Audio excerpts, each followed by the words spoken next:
Antes que todas las cosas, en un comienzo, fue el infinito caos. Después Gea, la de amplio pecho, sede siempre segura de todos los inmortales que habitan la nevada cumbre del Olimpo. En el fondo de Gea, de anchos caminos, existió el tenebroso Tártaro. Por último, Eros, el más hermoso entre los dioses inmortales, que afloja los miembros y cautiva de todos los dioses y todos los hombres el corazón, y la sensata voluntad en sus pechos.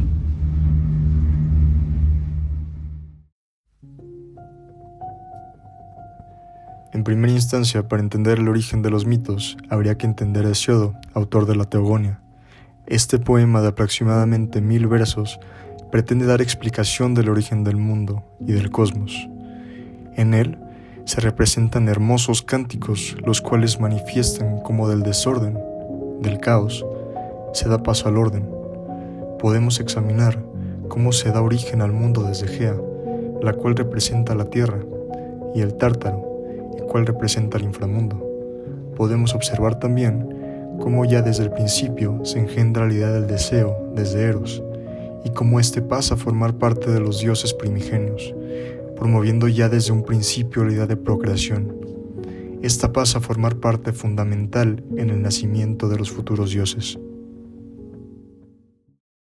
Sin lugar a duda, la figura de Zeus es grave para tener un entendimiento fundamental del mitos griego. Por esta razón, considero imperante tratar su origen para establecer entonces la base del pensamiento griego referente a los mitos. No pienso cubrir esta historia en toda su extensión, por lo que seré breve. De la unión de Gea y Urano nacen los titanes, dioses divinos llamados así de manera despectiva por su padre, titanes del griego tetenes, los que abusan.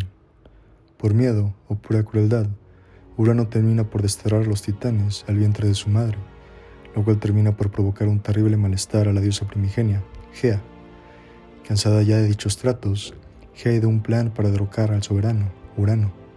Crea una hoz metálica y convoca a sus hijos exponiéndoles un astuto plan. Ninguno es tan valiente como para dar paso a tal artimaña, excepto por Cronos, el cual, sin dudarlo, acepta y procede a mutilar los genitales de su padre, derrocando de una vez al malévolo tirano. Cronos toma el poder y es maldecido por el espíritu de su padre a repetir los mismos actos, a lo que, envuelto en aprensión, empieza a devorar a sus hijos por miedo a que estos lo destronen. Rea, embalada por la cólera, engaña a Cronos y oculta a su último hijo, Zeus. Lo hace pasar por un bulto de piedras para ser entregado a Cronos, que sin dudarlo, engulle y traga de un solo bocado. Zeus crecería sin el conocimiento de su padre y terminaría por destronarlo en lo que se conoce como la Guerra de los Titanes, proclamándose así como el pináculo entre los dioses, regresando el orden, repartiendo territorios y funciones entre sus hermanos. Pero entonces, después de escuchar estas historias, nos surge una pregunta. ¿Qué significaron entonces los mitos para los griegos y por qué encontraban tanta relevancia en ellos? Pues la respuesta es sencilla. Más allá de lo que se podría pensar, los mitos no son meras invenciones con el propósito de fantasear o simplemente crear historias irreales. No, los mitos van mucho más allá, pues en ellos se encuentra una profunda curiosidad por el mundo y por su origen. Los mitos surgen entonces de una necesidad que tenían los hombres en una época donde había muchas preguntas y pocas respuestas. Los mitos no son más que un síntoma que cubría una necesidad. Esta impasible necesidad de saber que tenían los hombres de aquella remota época fue una de las características que más definía a los griegos, y de ella surgiría lo que hoy conocemos como filosofía, la cual podemos definir como filo, amor, y sofía, sabiduría, amor a la sabiduría.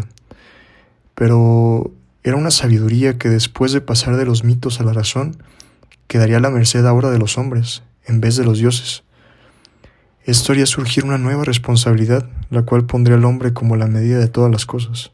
Aristóteles, en su libro Alfa de la Metafísica, proclama: todos los hombres, por naturaleza, desean saber, ya de alguna manera anunciando al mundo que los hombres somos curiosos por naturaleza. Tenemos una atracción intrínseca al descubrir cosas nuevas, al dar respuesta a aquellas cosas que no conocemos, razón por la cual tuvimos que inventar mitos y por la cual seguimos observando el mundo en busca de respuestas. Considerado ya esto, quisiera entonces hacer énfasis en lo que es considerado el primer filósofo de la historia, Tales de Mileto. Hay poco que se pueda recabar concretamente sobre este personaje, pues todo lo que se sabe de él es por medio de Aristóteles. No hay texto alguno que haya sobrevivido a los anales del tiempo, ni se sabe siquiera si habría escrito algo. De Tales se sabe que era un gran entusiasta del cosmos. Se dice que dentro de sus logros habría predicho un eclipse, que para aquella época fue un logro increíble. Además de esto, se habla de la posesión de un gran conocimiento geométrico, logrando inclusive medir la altura de una de las pirámides de Keops, mediante la sombra que ésta reflejaba. Esto ya nos habla de una gran erudición, una persona con un gran conocimiento, y con un conocimiento multidisciplinar. Por esto era considerado como uno de los 7 sabios de Grecia. Ahora me gustaría mencionar algo, y es la metafísica, y cómo ésta se relaciona con la cosmovisión que tenían los griegos, y el cambio de percepción que se produjo con la adopción y aceptación del mundo natural como algo inteligible, algo que podían entender en la época, algo que poco a poco era menos misterioso. He aquí la relevancia que tuvo Tales de Mileto. Pero antes de continuar, me gustaría definir este concepto de metafísica. Según el diccionario de la filosofía de Ferrater Mora, la metafísica es en rigor no la ciencia del ser, sino la ciencia de aquello que hace que las cosas sean.